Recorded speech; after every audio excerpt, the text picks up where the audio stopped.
दोस्तों, यह बात उन दिनों की है जब महात्मा बुद्ध विश्व में भ्रमण करते हुए लोगों को ज्ञान प्रदान करने का महान कार्य कर रहे थे।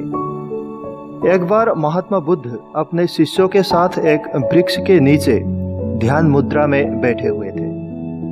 अचानक एक बूढ़ी महिला वहां रोती बिलखती हुई आई और बुद्ध के चरणों में गिर पड़ी।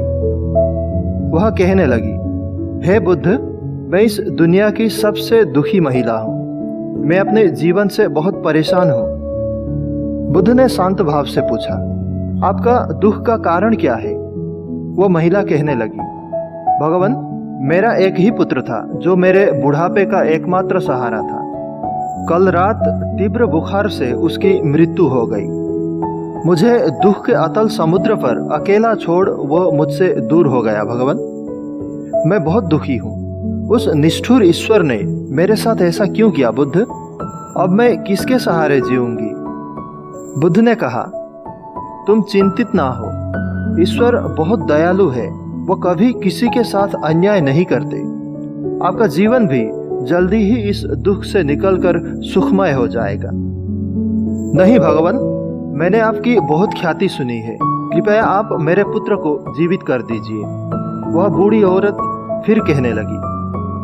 बुद्ध ने कहा, हे माता, मैं आपके दुख को समझ सकता हूँ। पहले आप मुझे किसी ऐसे घर से एक मुट्ठी चावल लाकर दें जिस घर में कभी किसी की मृत्यु ही ना हुई हो। फिर मैं आपकी समस्या का हल बताऊंगा। वो बूढ़ी महिला धीमे कदमों से गांव की ओर चल पड़ी।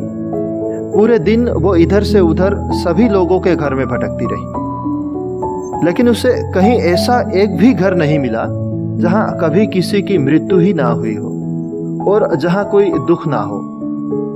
हर कोई अपने दुखों से परेशान था।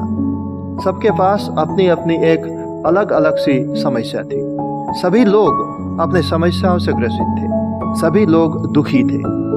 शाम को वह महिला फिर से महात्मा बुद्ध के पास पहुंची।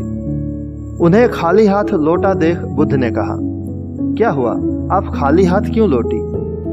वह बूढ़ी महिला कहने लगी, हे बुद्ध, मैं पूरे गांव में घूम आई, लेकिन मुझे ऐसा एक भी घर नहीं मिला जहां कभी किसी की मृत्यु ही ना हुई हो। सभी लोगों के पास अपना अलग अलग दुख था। सभी अपने अपने दुखों से ग्रसित थे। भगवान, बुद्ध मुस्कुराकर कहने लगे, माताजी, यही बात मैं आपको बताना चाहता था कि इस दुनिया में हर कोई दुखी है। सबके पास दुख का एक अलग कारण है। आप ये मत सोचिए कि भगवान ने आपके साथ कुछ गलत किया। जब तक जीवन है, सुख दुख चलता ही रहेगा। जैसे दिन के बाद रात आती है और फिर रात के बाद दिन, ठीक वैसे ही सुख के बाद दुख आएगा और फिर दुख के बाद सुख। सुख और दुख जीवन के महत्वपूर्ण अंग हैं। केवल वही इंसान दुख से बच सकता है जिसे सुख की चाह ना हो। दोस्तों, महात्मा बुद्ध का ये प्रेरक प्रसंग दिल में एक गहरा छाप छोड़ता है। जब भी आप दुखी होते हैं तो ये कभी ना सोचें कि भगवान ने मेरे साथ ऐसा क्यों किया, क्योंकि शायद आप नहीं जानते कि इस दुनिया में आपसे भी ज्यादा दुखी लोग हैं। आपकी समस्याओं से भी बड़ी समस्या लोगों के पास है। दुख तो जीवन का एक हिस्सा है। आप उनको छोड़ ही नहीं सकते। दोस्तों, आप भी किसी भी समस्या से ना डरें, ना घबराएं।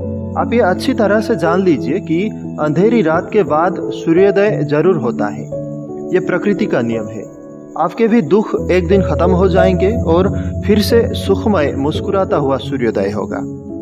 बस हंसकर जिएं, मुस्कुराकर जिएं और खुशियां बांटते चलें।